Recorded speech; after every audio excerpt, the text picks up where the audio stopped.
Shunia is sort of like this state of when we stop putting labels on things, when we stop like saying this is what it is, and we just go directly into the experience. So the Fool is a good place to start because we're going to start there and never leave there, in a sense. Another thing about the Fool is zero. Anything that you divide by zero becomes infinite.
Well, I wanted to understand more about what the Shunia state is, and which I realize I'm asking kind of a loaded question there. As I understand that zero is the number of Shunia in that regard as well. Yeah. Well, Shunya is the state of nothing. So it's to bring your consciousness to nothing. There's an infinite ways of describing that. And it almost is a little bit silly to describe Shunya because you're describing, how do you describe nothing? What is nothing? In this sense, and it's funny because we're sitting at a table, but there's a great scene in Carlos Castaneda's books, and this is one, I think, my favorite book of all his books. Not in the sense that it's the most exciting book, although it might be, but it sort of has, I feel like, sort of the core of his teachings in this book. It's a book called Tales of Power. It's the fourth in the series of books that he wrote.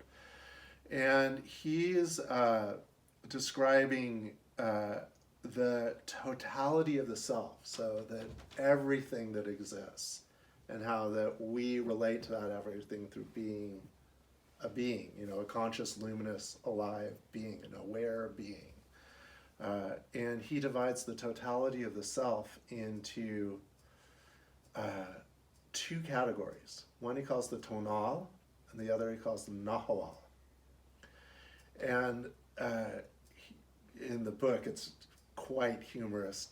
Carlos has infinite difficulties with understanding these concepts that he's, what's the difference, or, what is this compared to that? But the way Don Juan, the teacher, describes it is he gets a table. So here we are sitting across the table, and we have all the tarot cards on the table here. And he says, the tonal is everything on this table. And he says, well, he's like they're at a table at a restaurant. So he says, the salt shaker, that's the tonal. The pepper shaker, that's the tonal. And it gets very humorous and comical, and Carlos say, well, what about this? Is that the tonal? And he says, yes, that's the tonal. And what he ends up explaining is that the nahual is everything that's not on the table. It's this state where we access things that are impossible to describe.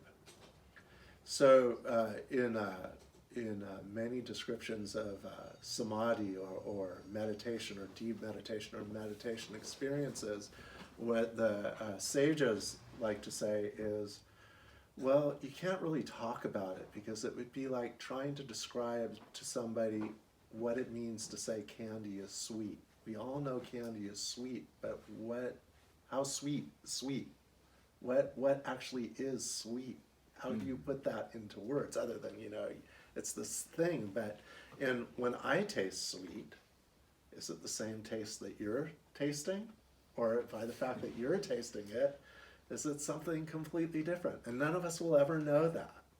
There are sort of two ways of meditating that, there's many ways of meditating, but there's sort of two ways of meditating that, just the way you could divide everything into the tonal and the nawal, you could probably divide meditation to this. There's meditation with mantra and meditation without mantra. So Zen meditation focuses on meditation without mantra. Kundalini Yoga, for the most part, focuses on meditation with mantra.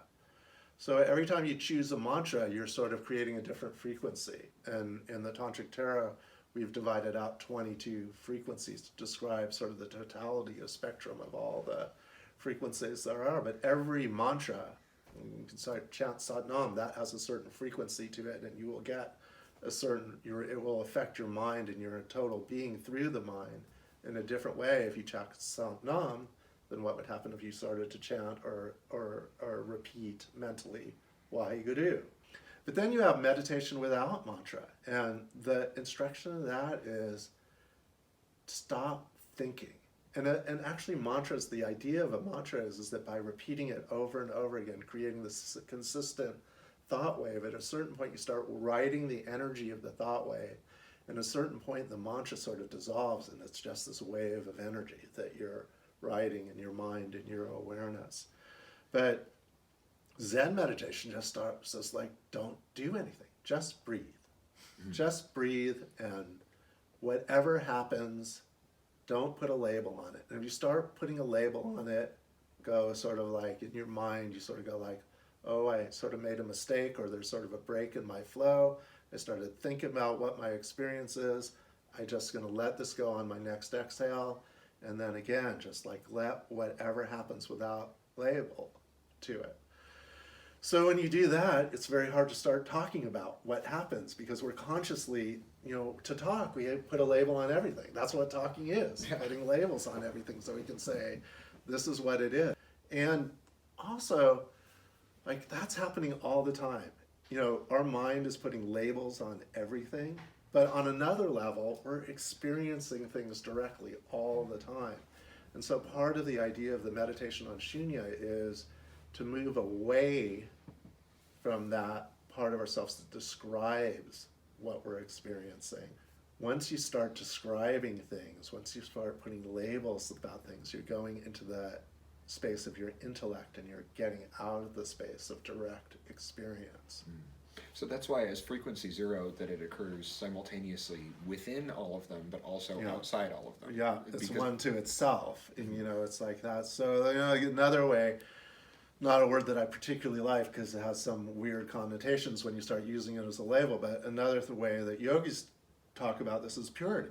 In Shunya, we're experiencing pure consciousness, something that hasn't been colored by our thoughts, hasn't been colored by our opinions, hasn't been colored by our prejudices, hasn't even been colored by our past experiences. When we're talking about playing the Tantric Tarot game, the Tantric Tarot game, one of the reasons we call it a game is because, and why the reason we call the fool, it's because he's a gamester, he's a trickster, he's a fun lover, he's an adventurer.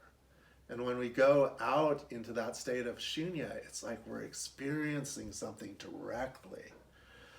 So, that's like one of the reasons why I'm particularly fascinated with erotic love, because erotic love is one of those experiences, at least in my experience, that brings you directly into the moment.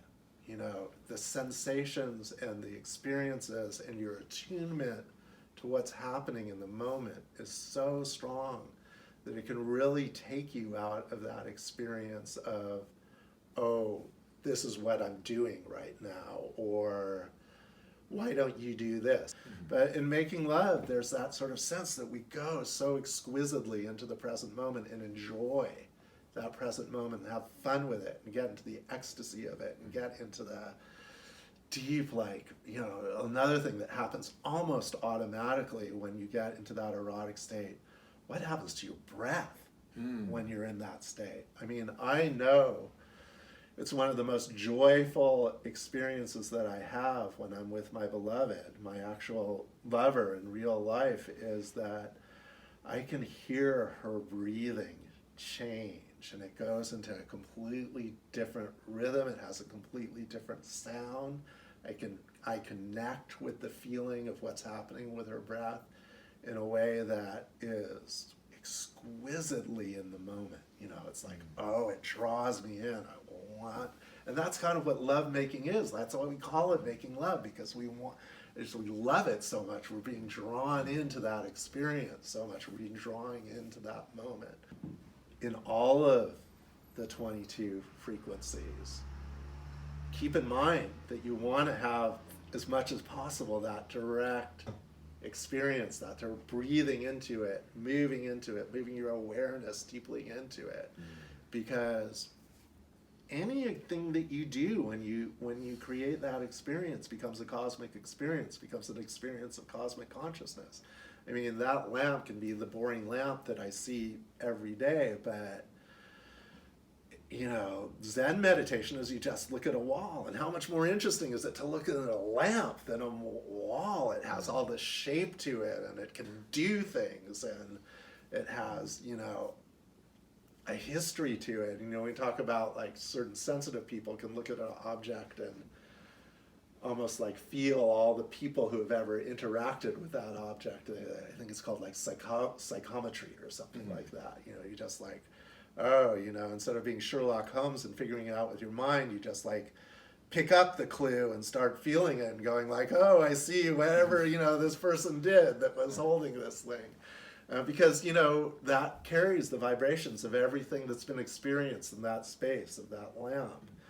You can't access anything unless you're actually experiencing and actually you're in the moment, you're breathing into it, you know, through the breath. It opens up our awareness, and it opens up everything that we have, that, you know, our bodies and our minds. And, you know, we talk about the 10 bodies in Kundalini Yoga, that we have 10 bodies. You know, all of those are just these tools that we've given to turn into experience in all different types of flavors and all different types of frequencies. Part of it is that no matter what we're doing, the Fool is present, which gives us a good idea about how all of these different vibrations that we're working at with work, that we sort of are focused on one of the vibrations, but then all of the other vibrations are present and they're coming in and interacting with that.